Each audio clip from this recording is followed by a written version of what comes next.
Hi everyone, today we will talk about how to fix Telegram not downloading. To know how to fix or how to solve Telegram not downloading, you should just go to settings like this. We will click. After that, in this page, you will go to apps, default apps, app settings. When you will see this list, you will go down to find the application of Telegram here and you will enter.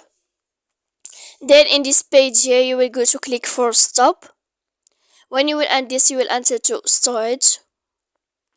After that, in this page here, you will click clear cache. Then you will go to click manage storage. And after all that, you can update your application so that you can know how to fix or how to solve Telegram not downloading. So please don't forget to support us by like and subscribe. See you next time in another video, and thank you for watching.